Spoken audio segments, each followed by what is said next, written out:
Listo, bueno, listo, bueno. Y bueno, arrancamos, ¿no? Sí, bueno.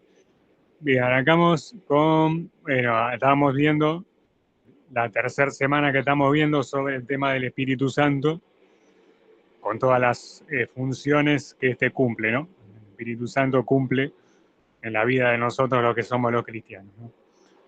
Sobre todo ya habíamos visto en un momento varias citas del Antiguo Testamento hace 2 semanas, sobre personas que por el hecho de estar ungidas del Espíritu Santo estaban provistas de un determinado tipo de dones o de cualidades especiales por el hecho de tener el Espíritu Santo. Y también vimos en la segunda semana varias citas con varios componentes y varias funciones que cumple el Espíritu Santo en varios pasajes, desde el libro de Lucas hasta Hechos, en varios pasajes del Nuevo Testamento, varios pasajes de Juan incluidos. Por lo menos varios pasajes de Juan estuvimos viendo la semana pasada. Eso como para dar un pantallazo y una presentación sobre lo que estamos viendo. Y a partir de ahora, lo que hemos planeado hacer es seguir viendo las citas desde el libro de Hechos, que era la última que habíamos visto, era de Hechos también. De Hechos capítulo 8. La de Felipe y el eunuco. Capaz que vos, Rodrigo, te acordás. La de Felipe y el eunuco. La de Hechos 8. Ahora vamos a adelantarnos 2 capítulos más a Hechos 10.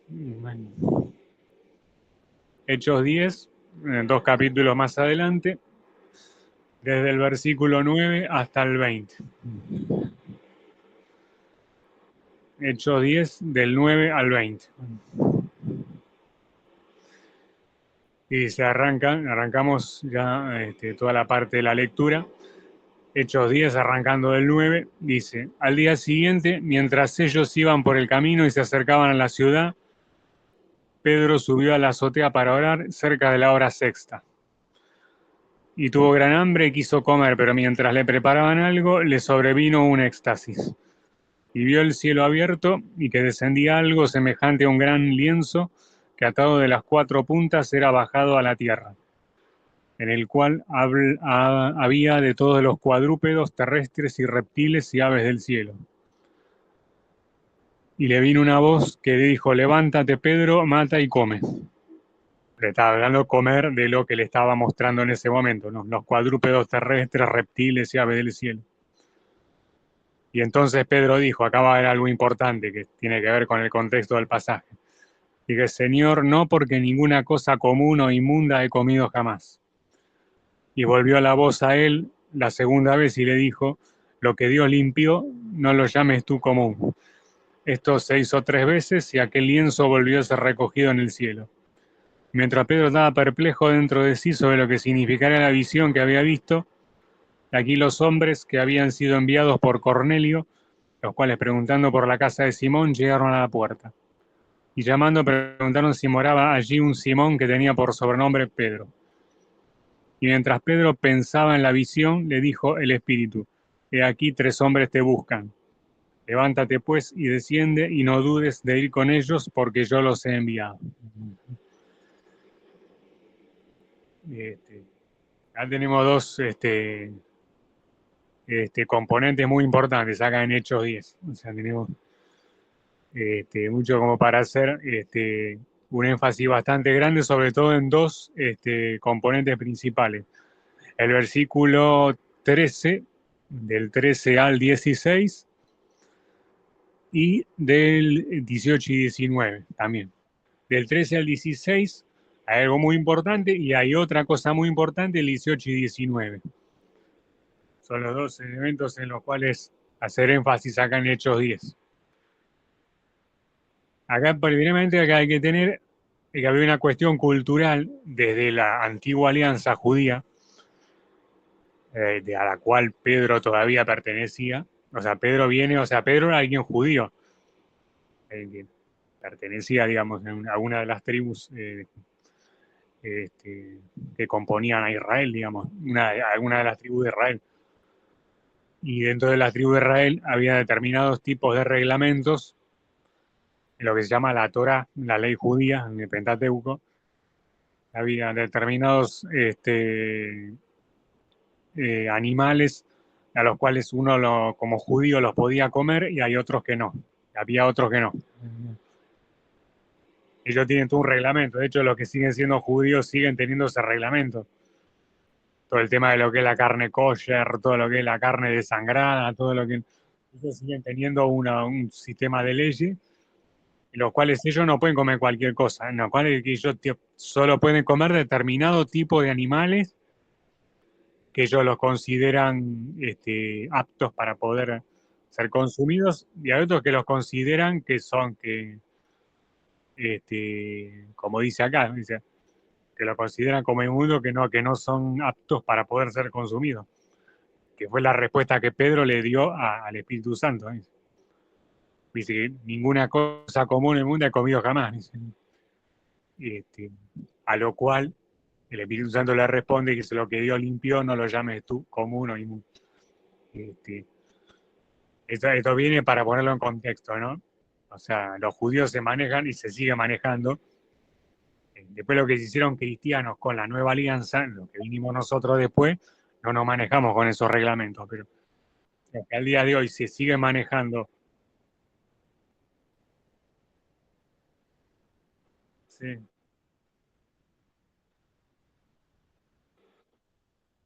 claro. Sí, claro. Sí, hay determinada cosa que ellos no, por su propio reglamento, que está dentro de la Torá. La Torá saben lo que es, o sea, la Torá son los primeros 5 libros, los libros de la ley judía, que también se le llama el Pentateuco, ¿no? En los primeros 5 libros. No sé si es en Levítico o en Deuteronomio que está determinado tipo de reglamentos acerca de la alimentación. Determinado tipo de alimentos, que viene de determinado tipo de animales, ellos no los pueden comer. Pero consideran que no son animales limpios, vamos a decir. No los consideran limpios. Entonces esos tipos de animales ellos no los comen. Hasta el día de hoy no los comen. Así que le damos la bienvenida a Mariano que volvió a entrenar. Además que era una chica, María Laura también. Así. Pero bueno, lo que estábamos viendo para ponerlos en pantallazo a ellos eran Hechos 10, pasaje de Hechos. Había toda una especie de reglamento ahí en el judaísmo que había que determinado tipo de alimentos ellos los podían comer y otros que no. Este, y acá es donde hay una enseñanza muy importante para poder extraer acá. Como que yo de alguna manera lo que hace es, a través de la nueva alianza que él introduce, porque que Jesús vino, y luego vino el Espíritu Santo enviado del Padre, vino a continuar también, es a establecer la nueva alianza. La nueva alianza iba de alguna manera a descartar todo ese tipo de reglamentaciones que ellos tenían. Vino como a hacer de alguna manera transformar de alguna manera todo un sistema de leyes que venía de la antigua alianza. Este, que ellos ya lo tenían muy incorporado, o sea, más o menos 2000 años. O sea, que más o menos tuvo vigencia la antigua alianza, más o menos 2000 años tuvo. Quizás un poco más, poco menos, pero es más o menos lo que tuvo de vigencia. Jesús vino como la misma palabra lo dice, ¿no? A renovar todas las cosas, hacer la nueva. Y como que venía de alguna manera lo que intentó hacer, y con algunas personas como Pedro lo pudo hacer, pero con muchas otras personas que formaban parte del judaísmo, vamos a decir, del judaísmo israelí, no lo pudo hacer. Muchas de las personas se siguieron, o sea, que de alguna manera desacreditaron a Jesús como Señor, por lo tanto todavía continúa manejándose según esos estatutos que vienen de la antigua alianza. Ellos todavía se siguen manejando así. O sea, acá Dios nos deja un precedente, acá en Hechos 10, como que Dios venía a hacer algo nuevo. A través del Espíritu Santo venía a hacer algo nuevo. Este, de lo que claramente el Espíritu Santo le indica a Pedro acá, en este momento. O sea, como que no, lo que en la antigua alianza se llamaba suyo y bueno, a partir de ahora no se lo va a llamar más de esa manera. Como que Dios venía a establecer algo nuevo. Dios vino a marcar, a poner una diferencia marcada, sobre todo en esas cuestiones que tenían que ver con los rituales, con las ceremonias, sobre todo con los tipos de alimentos, sobre todo con las fiestas, sobre todo con todas esas cuestiones vino a poner un antes y un después ahí en esa época, el Espíritu Santo. Ahí jugó un papel clave. Vino a deshacer muchas de las obras que ya estaban edificadas desde el judaísmo israelí, que estaba muy arraigada. Y lo que intentó hacer Jesús con mucha gente, como digo, como Pedro, lo logró hacer, pero con muchísima gente, o sea, hoy por hoy la mayoría del pueblo de Israel está alejado de Dios, ¿no? Ante todo, hay que bendecirlo al pueblo de Israel, por más alejado de Dios que esté, o de Jesús, por más alejado de Jesús que esté, hay que bendecirlo igual, ¿no? Pero es la situación actual que vive hoy el pueblo de Israel. Yo, lo que vino a hacer Jesús, y el Espíritu Santo también, es de alguna manera modificar muchas de esas cosas, ¿no? Mucha de la idiosincrasia que había desde la antigua alianza, lo quiso como transformar de alguna manera, ¿no? Como muchas de las estructuras que había, lo hizo. Y con mucha gente lo consiguió. De hecho, muchísima gente, los primeros judíos, los primeros cristianos, de hecho, eran de linaje judío. Los primeros cristianos que aceptaron a Jesús, o sea, eran de linaje judío. Después nos fuimos sumando la mayoría, o sea, hoy por hoy la inmensa mayoría de la iglesia cristiana es gentil. No es de linaje sanguíneo judío, pero con muchos de los primeros que eran originalmente judíos se convirtieron a Cristo, muchos de ellos. O sea, con muchos de ellos tuvo éxito Jesús, tanto Jesús como el Espíritu Santo tuvieron mucho éxito para poder hacer una reestructuración de todo lo que era la Torá, de todo lo que era el sistema de leyes judías, digamos, ¿no? Con muchos de ellos tuvo éxito, con muchísimos otros no, lamentablemente. Pero, o sea, de todas maneras está profetizado que en algún momento el pueblo de Israel efectivamente se va a volver, se va a convertir como está profetizado en Apocalipsis. En algún momento todo Israel va a ser salvo, ¿no? Pero bueno, esa era una de las cosas que tenía para destacar de acá de este pasaje.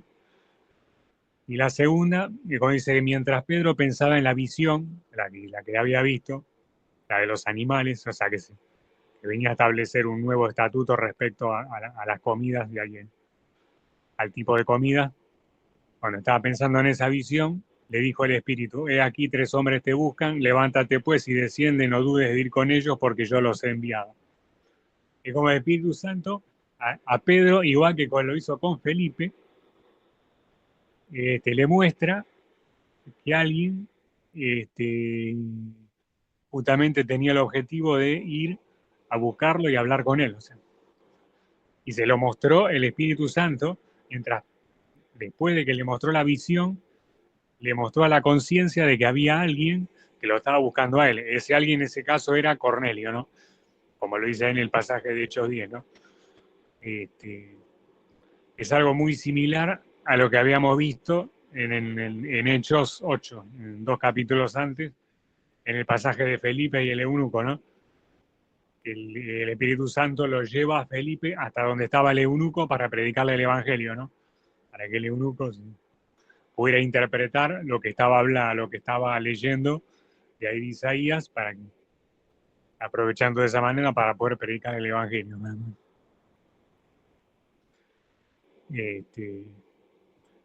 Y eso de alguna manera es algo muy similar a lo que ocurre acá con Pedro, ¿no?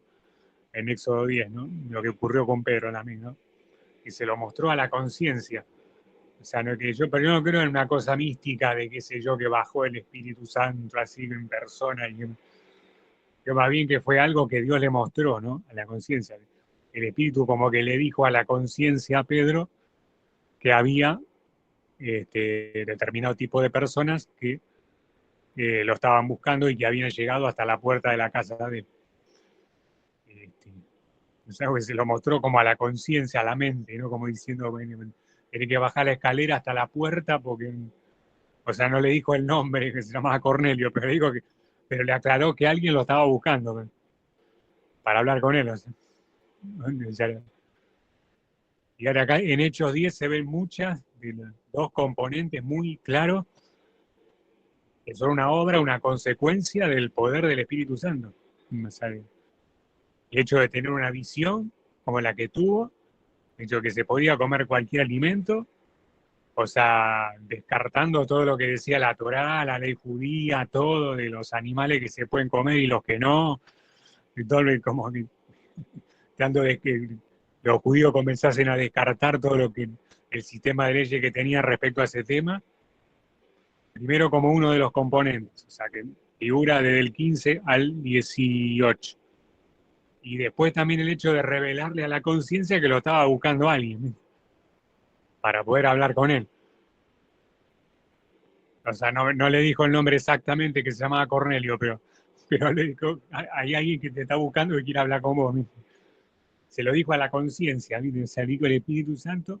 O sea, en el mismo momento que Pedro estaba pensando en la visión que recibió del propio Espíritu, el Espíritu que también le dice y le revela que había 3 hombres que lo estaban buscando para hablar con él. O sea, acá se ven en un mismo pasaje dos funciones clave que cumple el Espíritu Santo, ¿no? Que son una obra, una consecuencia del accionar del Espíritu Santo en la vida de una persona, que en este caso era Pedro, ¿no? Simón Pedro, uno de los 12 apóstoles, ¿no? Pero que se puede mover con cualquiera de nosotros también de esta forma. O sea, no es algo que está reservado a personas como Pedro, que formaba parte del círculo íntimo de los apóstoles de Jesús. Es algo que de alguna manera nos compete a nosotros también. O sea, Dios de alguna manera se nos puede manifestar de esa misma forma, dándonos una visión o dándonos a la conciencia de que alguien quiere hablar con nosotros. Conectándonos espiritualmente con otra persona, haciéndonos saber que determinada persona quiere hablar con nosotros. O sea, puede hacer ambas cosas con nuestra propia vida también, o sea, perfectamente. Así como lo hizo con la vida de Pedro, acá, que quedó testificado acá, en el pasaje de Hechos 10, lo puede hacer perfectamente con cualquiera de nosotros. O sea, el mismo Espíritu Santo que reposaba sobre Pedro es el que reposa sobre nosotros, todos los cristianos también. Así. Sí, o sea, eso es una garantía. Lógicamente uno tiene que estar en sintonía con el Espíritu Santo, ¿no? Tratando de vivir una vida de ayuno, de oración, o sea, de consagración a Dios, o sea, ¿no? De leer la palabra, de buscar a Dios, buscar la santidad, o sea, la obediencia, digamos, o sea, determinadas cosas. Si uno tiene verdaderamente una vida espiritual en sintonía con Dios, puede recibir este tipo de visiones y este tipo de revelaciones a la conciencia que recibía Pedro también. O sea, es una cuestión de que uno esté en verdadera sintonía con el Espíritu Santo. O sea, eso depende mucho, ¿no? De la sintonía fina que uno tenga, ¿no? Con la vida en comunión que uno tenga, ¿no? Con el Señor, ¿no? Y con el Espíritu Santo. Pero bueno, podemos pasar el siguiente pasaje, Hechos 13. Habíamos visto Hechos 10, avanzamos 3 capítulos a Hechos 13, del 26 al 34. Hechos 13, del 26 al 34. Estábamos en Hechos 10 y avanzamos 3 capítulos más. En Hechos 13, del 26 al 34. Dice, arrancando del 26, dice, varones hermanos, hijos del linaje de Abraham, y los que entre vosotros teméis a Dios, a vosotros es enviada la palabra de esta salvación. porque los habitantes de Jerusalén y sus gobernantes, no conociendo a Jesús ni las palabras de los profetas que se leen todos los días de reposo, le cumplieron al condenarle. Y sin hallar en él causa digna de muerte, pidieron a Pilato que se le matase. Está hablando de que los fariseos mandaron a matar a Jesús, ¿no? Delante de Poncio Pilato, que era el procurador romano, lo mandaron a matar a Jesús. Y habiendo cumplido todas las cosas que en él estaban escritas, quitándolo del madero, lo pusieron en el sepulcro.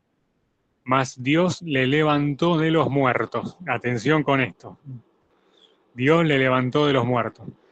Él se apareció durante muchos días a los que habían subido juntamente con él de Galilea a Jerusalén, los cuales ahora son sus testigos ante el pueblo. Y nosotros también les anunciamos el evangelio de aquella promesa hecha a nuestros padres, la cual Dios ha cumplido a los hijos de ellos y a nosotros, resucitando a Jesús, como está escrito también en el Salmo 2, mi hijo eres tú y yo te he engendrado hoy. Y en cuanto a que le levantó de los muertos, nunca más volver a corrupción, lo dijo así: os daré las misericordias fieles de David.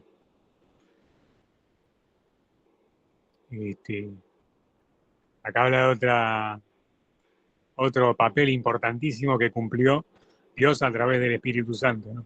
O sea, el hecho de levantar a Jesús de los muertos, ¿no?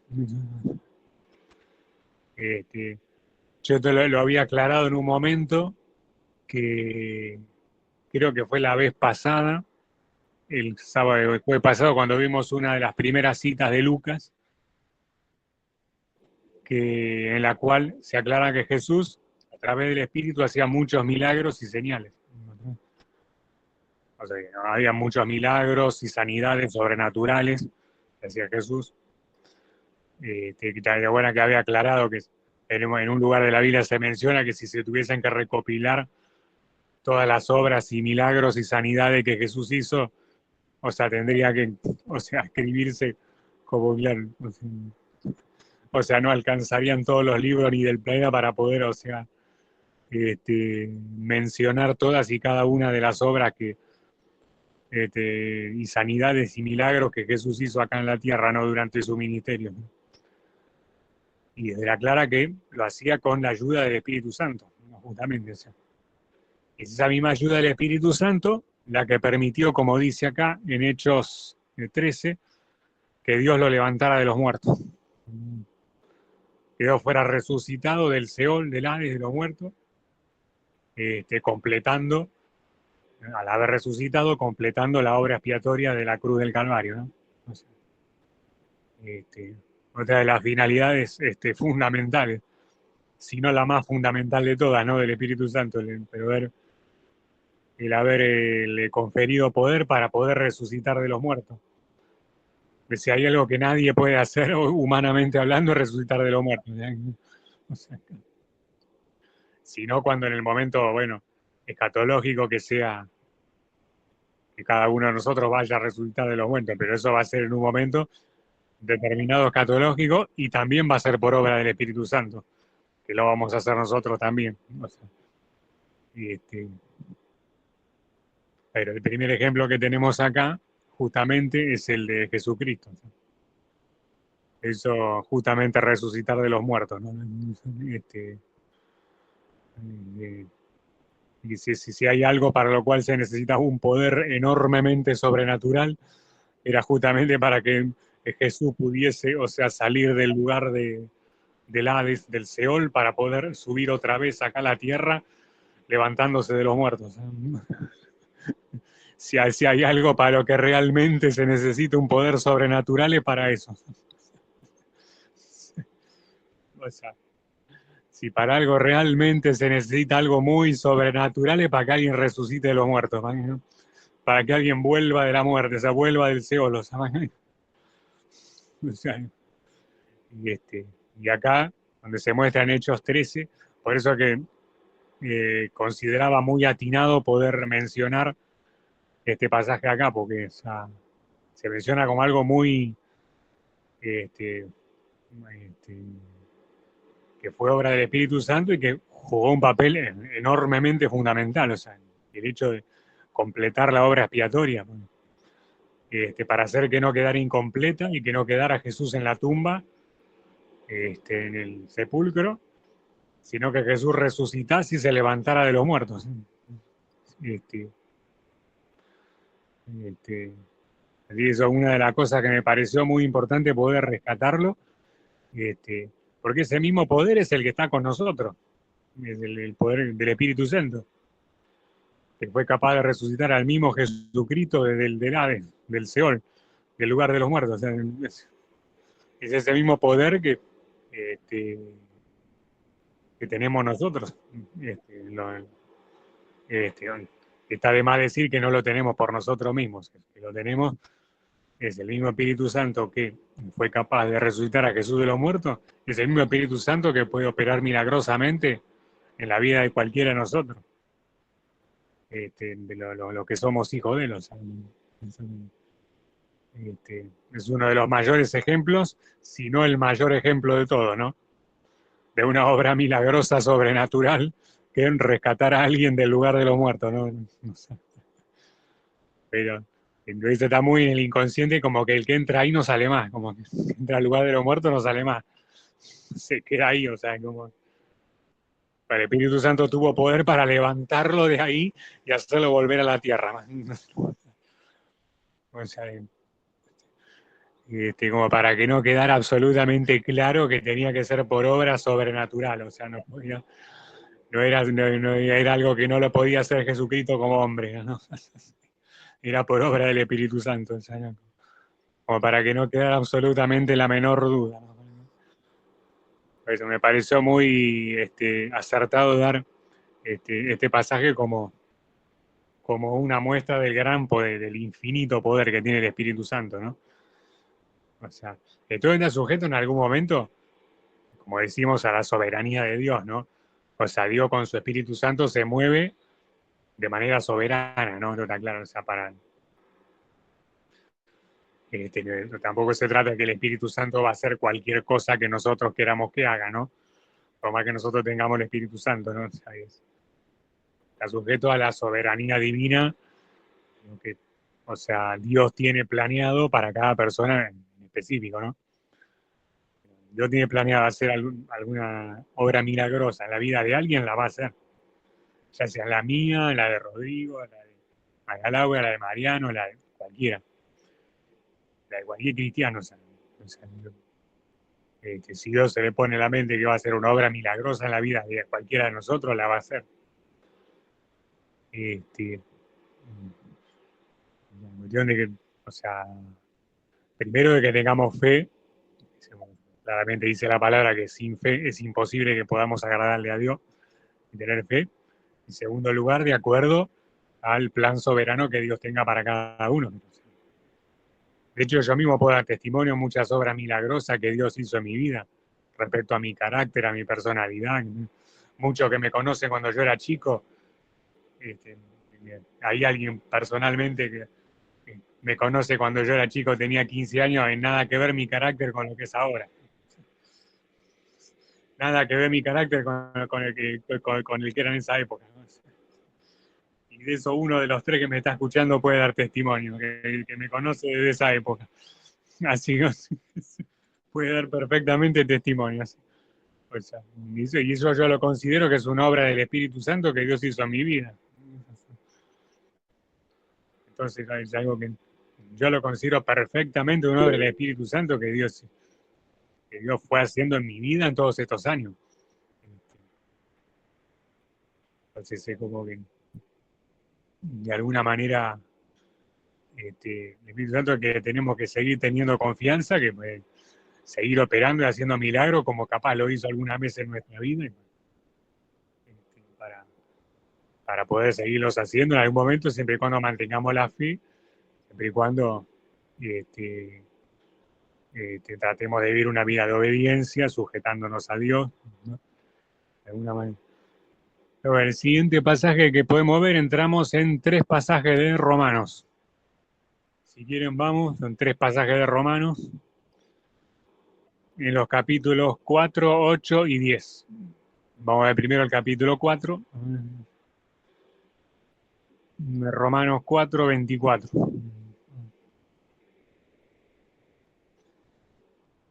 Romanos 4, capítulo 4, versículo 24. Este, que solamente el 24 dice, sino también con respecto a nosotros, a quienes ha de ser contada, esto es, a los que creemos en el que levantó de los muertos a Jesús, Señor nuestro. Mismo exactamente que lo que dice en Hechos 3. Como que de vuelta, el poder del Espíritu Santo fue el que lo levantó de los muertos a Jesús. El mismo que dice Hechos 13, ¿no? Como dándonos a entender que exactamente lo mismo. O sea, que el poder que Jesús necesitó en su momento es el que, lógicamente, nosotros vamos a necesitar muchísimo más, ¿no? Obviamente. O sea, que si Jesús lo necesitó muchas veces para hacer fundamentalmente la obra que tenía que hacer de resucitar de los muertos, de levantarse del Seol y resucitar de los muertos, lo necesitamos muchísimo más nosotros, ¿no? Obviamente.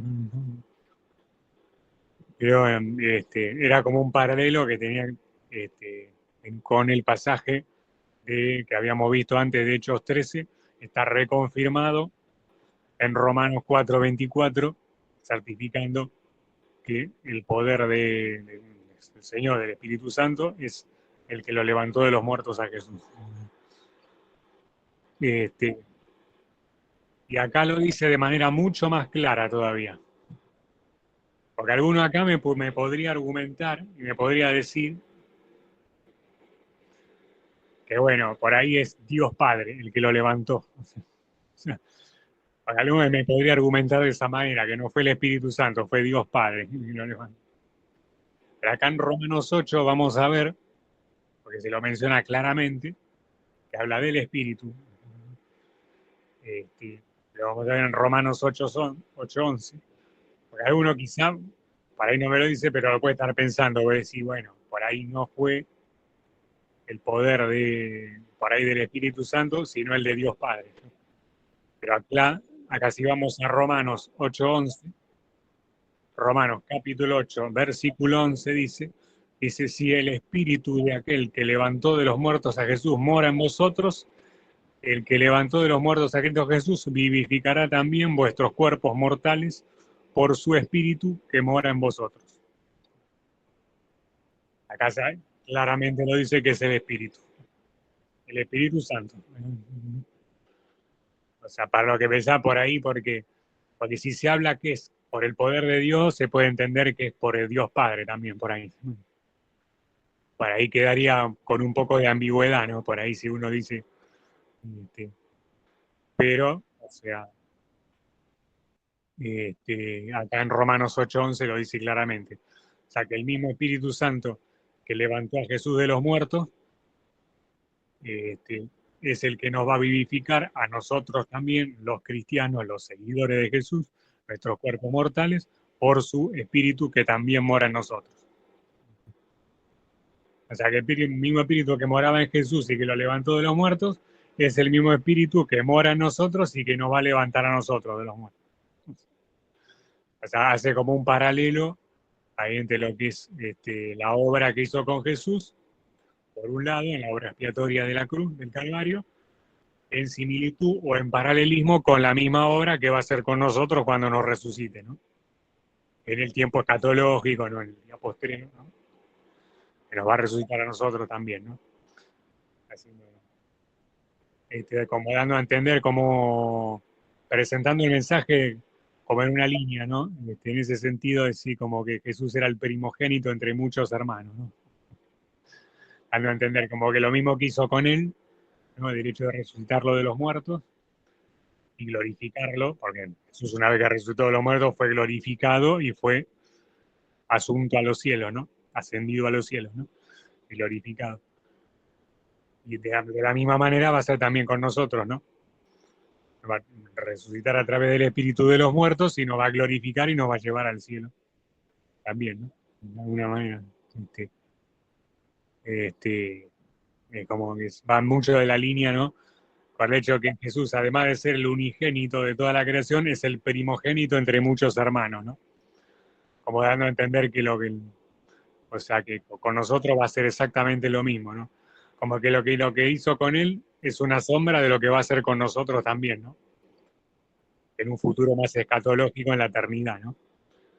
Pero más allá de eso, lo que quería destacar es el papel del Espíritu Santo, ¿no? Fundamental que juega, ¿no?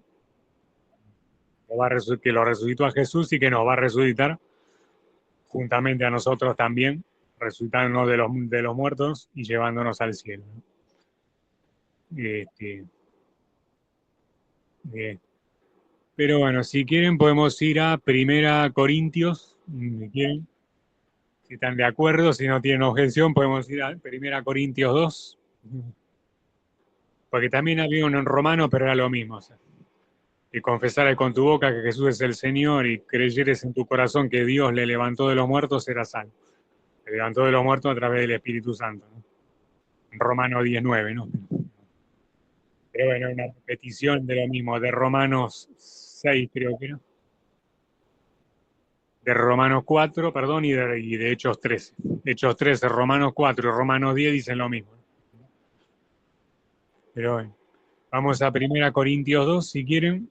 Eh, eh, algunos versículos vamos a leer, no todos, porque es un capítulo largo dentro de todo, pero vamos a ver solamente lo más rescatable. Este, en 1 Corintios capítulo 2. Lo vamos a leer. El que habla es el apóstol Pablo de Tarso, ¿no? Este, dice arrancando desde el 1. Lo voy a tratar de leer rápido para que consuma el menor tiempo posible. Dice 1 Corintios 2, arrancando del 1. Dice, así que hermanos, cuando fui a vosotros para anunciarles el testimonio de Dios, no fui con excelencia de palabras o de sabiduría, pues me propuse no saber entre nosotros cosa alguna, sino a Jesucristo y a este crucificado. Y estuve entre vosotros con debilidad y mucho temor y temblor. Y ni mi palabra ni mi predicación fue con palabras persuasivas de humana sabiduría, sino con demostración del Espíritu y de poder, para que vuestra fe no esté fundada en la sabiduría de los hombres, sino en el poder de Dios. Sin embargo, hablamos sabiduría entre los que han alcanzado madurez, y sabiduría no de este siglo, ni de los príncipes de este siglo, que perecen, sino que hablamos sabiduría de Dios en misterio, la sabiduría oculta, la cual Dios predestinó antes de los siglos para nuestra gloria. Y sobre todo desde el 10 hasta el 15, vamos a saltearnos un par de versículos, del 10 al 16, del 10 al 16, pero Dios nos la reveló a nosotros por el Espíritu, porque el Espíritu todo lo escudriña, aún lo profundo de Dios. Porque ¿quién de los hombres sabe las cosas del hombre, sino el Espíritu del hombre que está en él? Así tampoco nadie conoció las cosas de Dios, sino el Espíritu de Dios. Y nosotros no hemos recibido el Espíritu del mundo, sino el Espíritu que proviene de Dios, para que sepamos lo que Dios nos ha concedido. Lo cual también hablamos, no con palabras enseñadas por sabiduría humana, sino con las que enseña el Espíritu, acomodando lo espiritual a lo espiritual.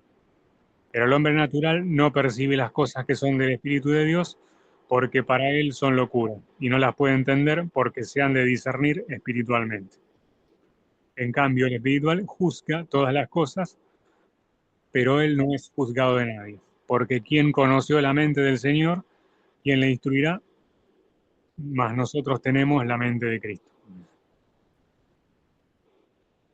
Acá habla de otra función fundamental, otro papel y función clave que cumple el Espíritu Santo, ¿no? Que es el de revelarnos las cosas, ¿no? Como haciendo una gran diferencia entre los que son, vamos a decir, del mundo y los que somos del Señor, ¿no? Hace una clara diferenciación, ¿eh? Que somos los que somos de Dios y por lo tanto tenemos el Espíritu Santo. El Espíritu Santo es el que nos enseña y el que nos revela, el que nos da a conocer las cosas que necesitamos que nos sean dadas a conocer. Como dándonos a entender que nosotros tenemos no por nosotros mismos humanamente, sino a través del Espíritu Santo, la capacidad de tener discernimiento en determinadas cuestiones espirituales, al que por ahí no acceden personas que no tienen a Dios, personas agnósticas, personas inconversas, o sea, personas que no se convirtieron a Dios. Este, y esto, lógicamente, que no es algo para que nosotros nos jactemos, ni para que nosotros nos envanezcamos, ni para que, o sea, nos creamos que somos mejores que el resto, ni superiores, sino para que Él nos pueda mostrar determinadas cosas y para que a través de esas cosas que Él nos muestra, nosotros lo podamos glorificar a Él, ¿no? A través de la revelación que Él nos da, que la podamos transmitir a otras personas, este, y a su vez esas personas puedan ser beneficiadas a través de esa revelación que al Espíritu Santo nos dio a nosotros.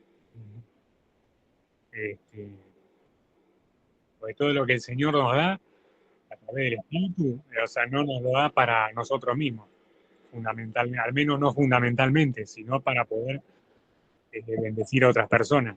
No es para que, o sea, lo usufructuemos nosotros nada más para, si bien nos puede beneficiar y de hecho nos beneficia enormemente a nosotros, tener todas las cosas que tenemos a través del Espíritu Santo, pero no las tenemos fundamentalmente para eso, sino que para poder beneficiar a otras personas.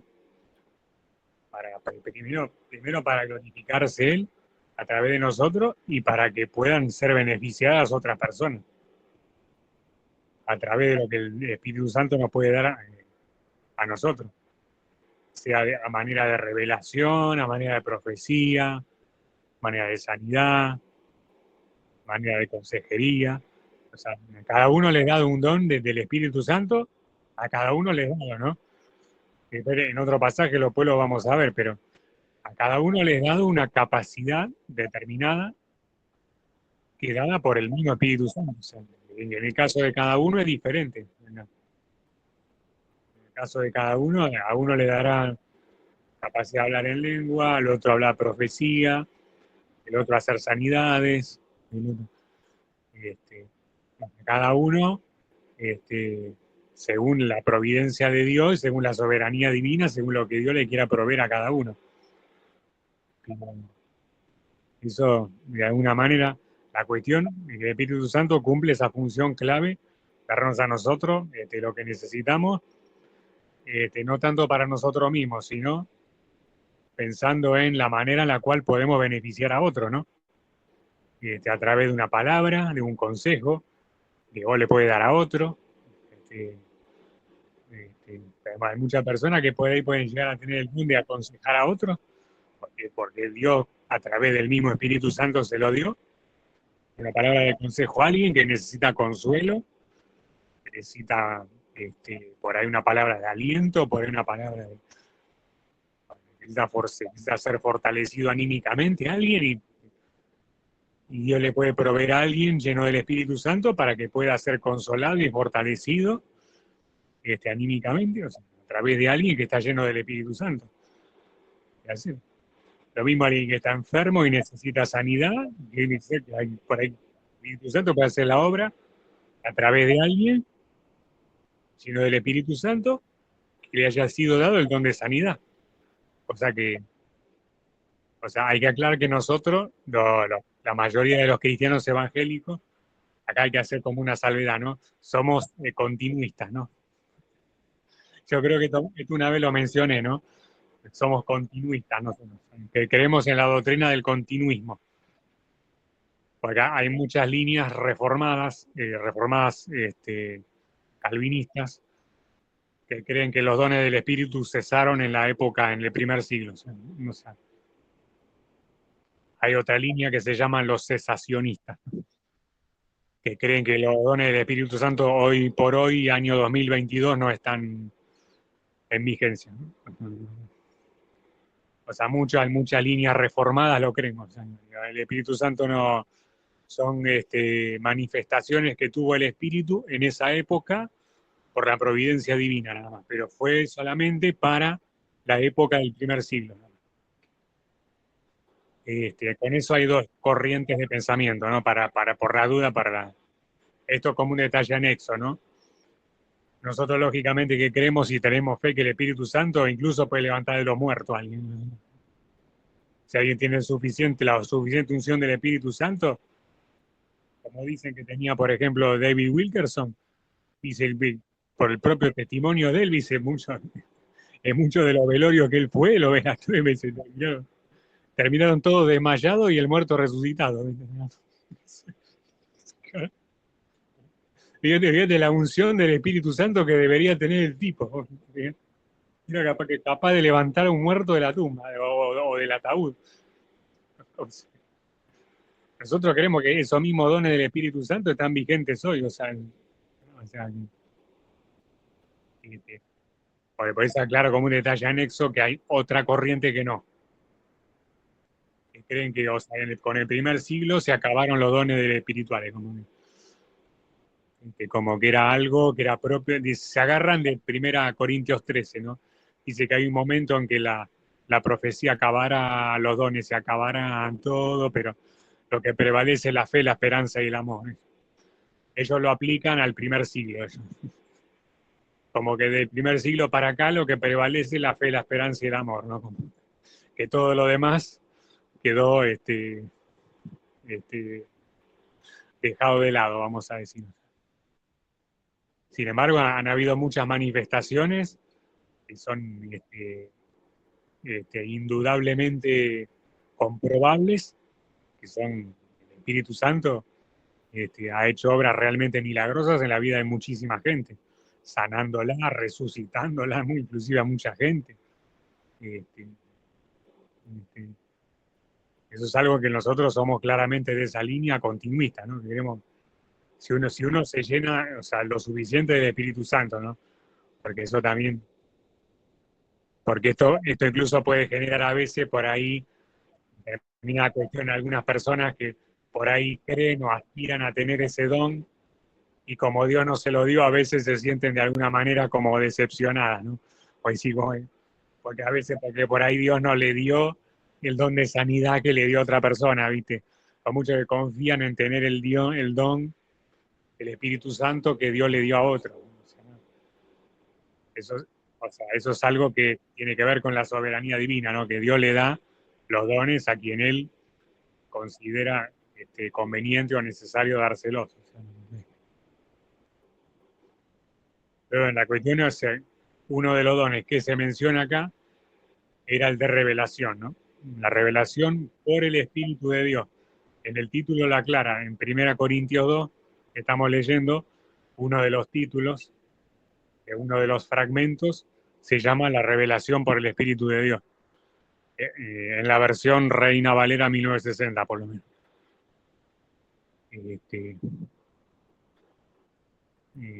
O sea, como claramente uno de los papeles claves y fundamentales que ejerce el Espíritu de Dios en nosotros, ¿no? Al revelarnos las cuestiones espirituales que no les son reveladas a las personas que no tienen el Espíritu de Dios, ¿no? Y lo que se puede ver, para no pasarlo de lado, porque en este pasaje como que empecé por el final hablando del Espíritu de revelación, sino el hecho también que habla que el testimonio que dio Pablo de Tarso en ese momento a los corintios, el testimonio que dio no fue intentando ser sabio humanamente, intentando utilizar una sabiduría humana o terrenal, sino intentando de que su sabiduría fuera del Espíritu Santo. Es como tenemos que predicar o sea, a la hora de evangelizar todos los cristianos. Lo tenemos que hacer en el poder del Espíritu Santo. O sea, no tenemos que apelar ni a filosofía, ni a ciencia, o sea, además, no tenemos que apelar a, a herramientas terrenales, vamos a decir, sino que tenemos que apelar a que el Espíritu Santo sea el que nos ponga palabra en la boca. O sea, la votación del Espíritu de poder para que la fe, o sea, de ellos, de las personas, no esté fundada en una sabiduría humana, sino en la sabiduría y en el poder de Dios. Pues en definitiva, o sea, la vida cristiana tiene que ver con Dios, tiene que ver con el Espíritu Santo. No tiene que ver con que nosotros tengamos buena filosofía, tengamos buena sabiduría, tengamos buena parla, tengamos buena elocuencia, más allá de que pueda haber cristianos que tengan buena elocuencia, que tengan buena locuacidad, que se puedan expresar bien. O sea, una cosa no descarta la otra, ¿no? Una cosa no descarta la otra, ¿no? No tiene que ser lo fundamental en la vida de un cristiano. Lo fundamental en la vida de un cristiano es el poder del Espíritu Santo. Muy por encima de lo que nosotros podamos tener en cuanto a capacidades humanas. Más allá de que nuestras capacidades humanas nosotros las podemos usar, pero o sea, fundamentalmente lo que tiene que resaltar en nuestras vidas de manera muy clara es el poder del Espíritu Santo para poder, o sea, crear un impacto en la vida de muchísimas personas a las cuales le podamos predicar. Ya sea que le estemos predicando con la palabra o con el ejemplo. O sea, lo que tiene que resaltar claramente no es nuestra capacidad humana, sino el poder y la gracia del Espíritu Santo, ¿no? Que puede hacer que muchas personas puedan convertirse y puedan, de alguna manera, de manera poder cumplir nosotros con la comisión, ¿no? De poder predicar a muchas personas, hacer que muchas personas, al igual que nosotros, se puedan convertir al Evangelio, ¿no? O sea, y bueno, a todo esto, a dar un detalle anexo, que esto viene a colación de algo que yo les había dicho la semana pasada, dice que el Espíritu Santo es el que convence de pecado, de justicia y de juicio, ¿no? Eso que se acuerdan que lo vimos, ¿no? Bueno, eso va de la mano con esto, ¿no? Con el hecho de que es el Espíritu Santo el que convence a las personas, ¿no? O sea, no somos nosotros, no es nuestra locuacidad, nuestra filosofía, nuestra capacidad de argumentar, o sea, o sea, el Espíritu Santo actuando a través de nuestra vida, ¿sí? Fundamentalmente. Este, pero bueno, si quieren podemos pasar a una de las citas, para ahí una de las últimas que podemos ver hoy. Si quieren, siguiendo en la misma línea de Primera Corintios 12, Primera Corintios 12, el anterior que habíamos visto era Primera Corintios 2. Ahora avanzamos 10 capítulos a Primera Corintios 12. De Primera Corintios 2 al 12, vamos. Avanzamos 10 capítulos en los primeros 13 versículos, sobre todo, en Primera Corintios 12.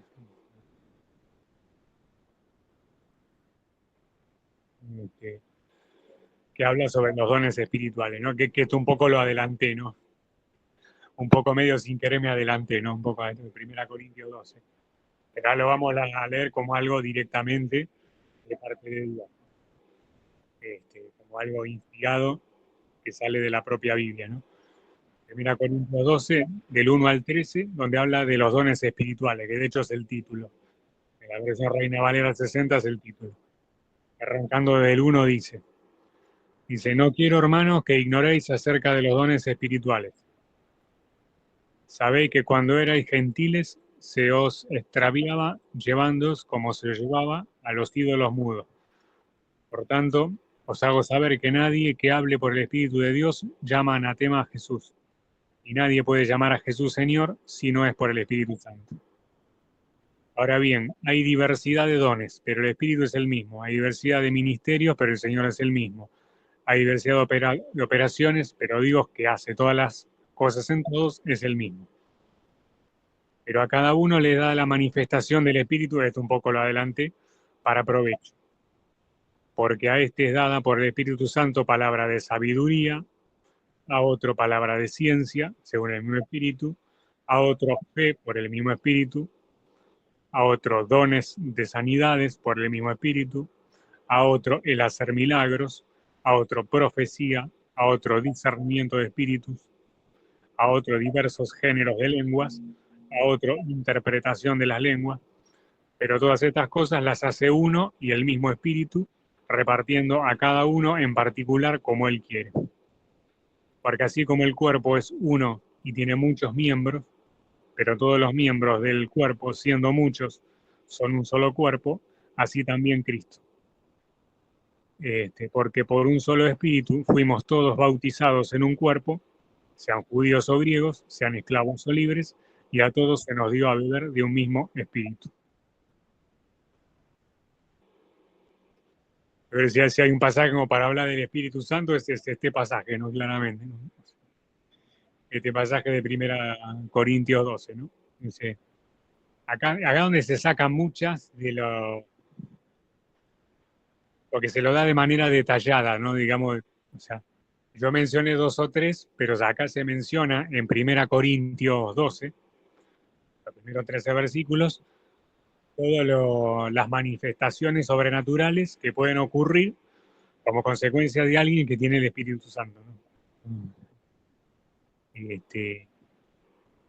Como dicen, ¿no? Esto va más de la mano con muchas veces varias cosas de las que había dicho, que Dios de alguna manera con cada persona opera de una manera muy específica y muy diferente. O sea, porque Dios es un Dios individual para cada uno. O sea, como dice la palabra, ¿no? El Dios de Abraham, el Dios de Isaac y el Dios de Jacob.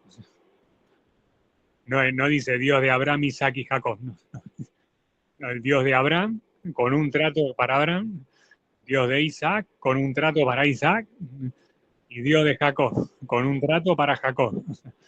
Con un trato específico para cada uno, diferente para cada uno de los tres. Bueno, o sea, acá es algo muy similar en este sentido, que Dios con su Espíritu Santo se mueve de manera además de moverse de manera sobrenatural, claro, es una verdad casi obvia decirlo que de manera sobrenatural, pero se maneja de manera muy específica con cada persona, ¿no? Y a cada persona le puede ser dada la manifestación del Espíritu Santo, ¿no? A cada una de las personas, ¿no? Como que la diversidad de dones, como dice el versículo 4, es mucha, pero está sustentada por un mismo Espíritu Santo, ¿no? Este, este, y para eso usa la metáfora del cuerpo, ¿no? Que todos somos miembros del cuerpo, que conformamos un mismo cuerpo, más allá de que como miembros somos diferentes.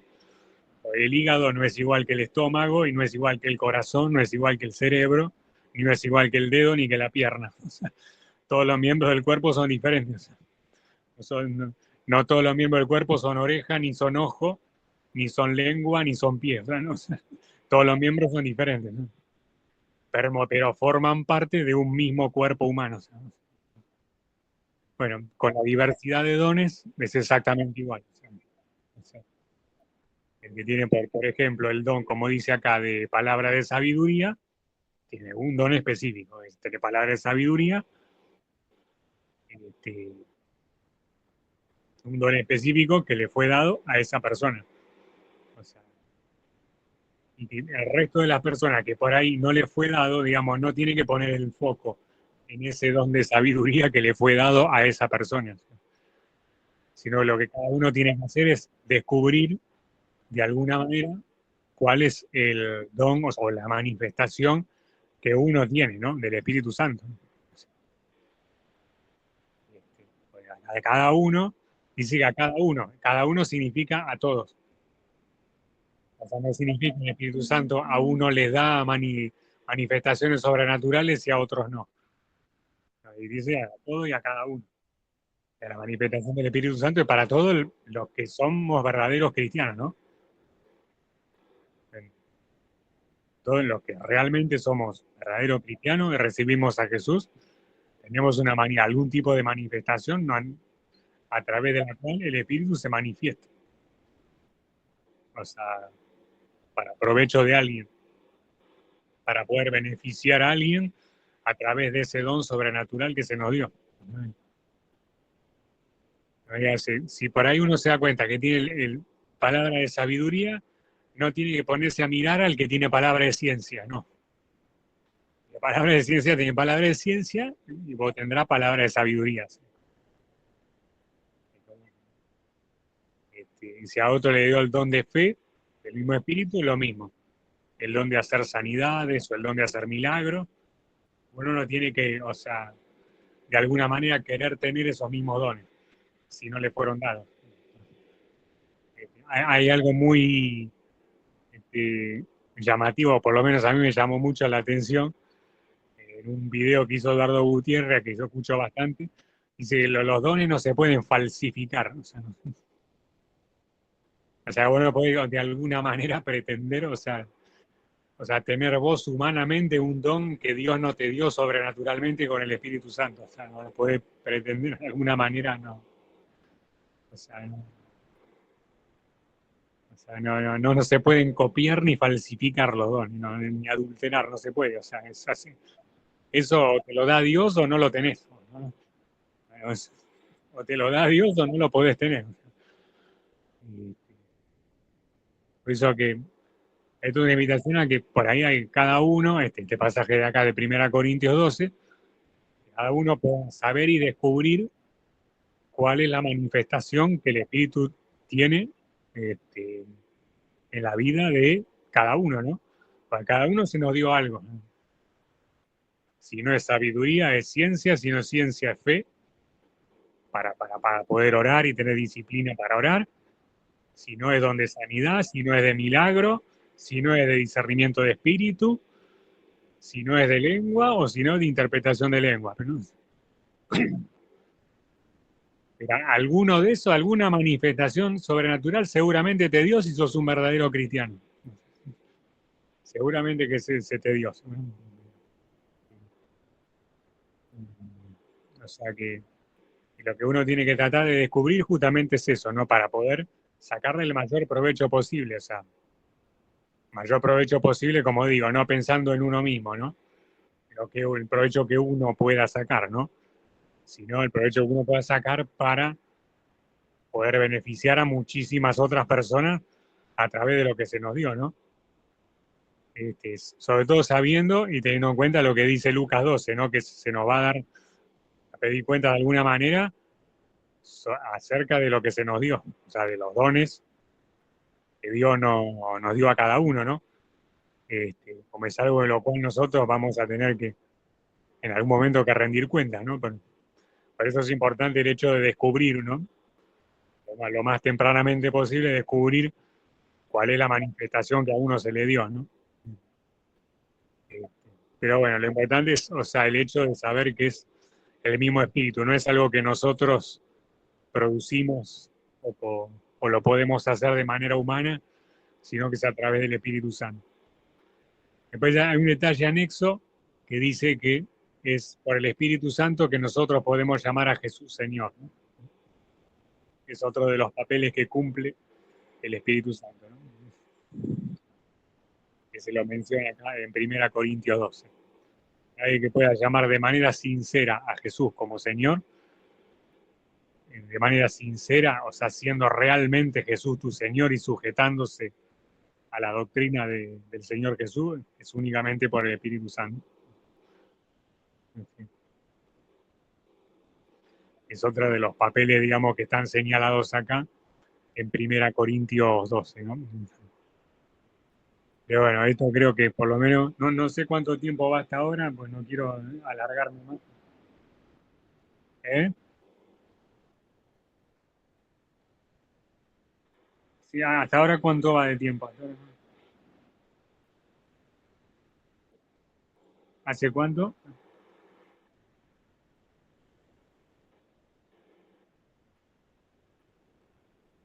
Un poco. Sí, sí, bueno, sí, te podemos, este, sí, lo único que quería terminar, por lo menos, en estos 3 minutos hasta las 10, este, es el hecho de que el Espíritu Santo es el que es, con el cual nosotros fuimos bautizados en un mismo cuerpo. O sea, acá donde empieza a ser, donde se empieza a ver los rastros de la nueva alianza, ¿no? Que si no importa si es judío, griego, esclavo, libre, ¿no?